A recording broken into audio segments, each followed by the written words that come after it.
जाता है झुड़िया ऊपर वाला बनाता, और सच्ची तो है हर किसी का उसका प्यार समय पे ही मिलता है। प्यार भी करूंगी और शादी भी करूंगी, लेकिन उस इंसान से करूंगी जो मेरे रूह से मोहब्बत करे। ए लड़की से हमार जन्म जन्मांतर तक रिश्ता जोड़ दी रहुआ, ओकर बाद माई क्रिया, हम कुछ न मांगब रहुआ से। कबहू न देखनी ऐसन परी, आज एहसास होता तोहे देख के। आठवा अजूबा बनवले हरी, आज एहसास होता तोहे देख के। प्यार माय फुट। अच्छा ये बतावा, हाँ। हीरो खाली लौकता नहीं नु?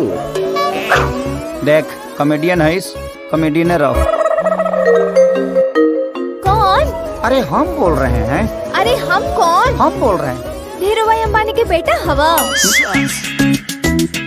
अच्छा बेटा, तो हम तुमको लपेटना चाहते थे, तुम हमी को लपेट। मान जाओ सीधे से बता रहे हैं, पहली बारी लड़की,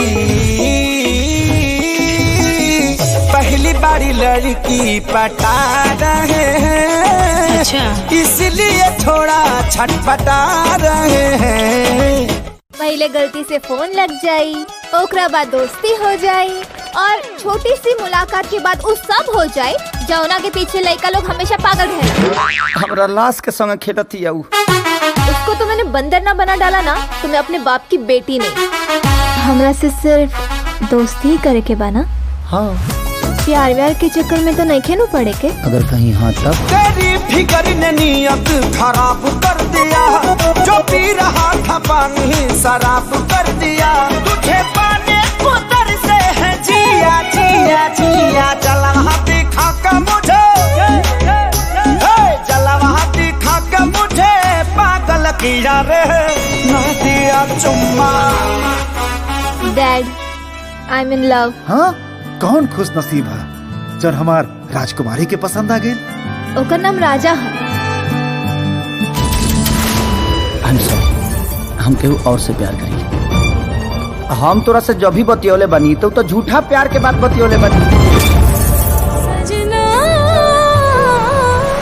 कितना अच्छा होता, मिले ही न होते, टूटता न दिल हम न रो।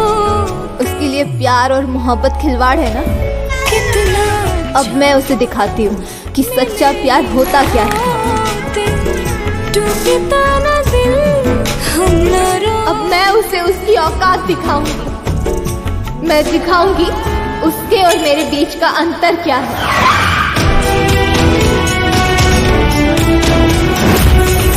प्यार की यादों निभाना सनम।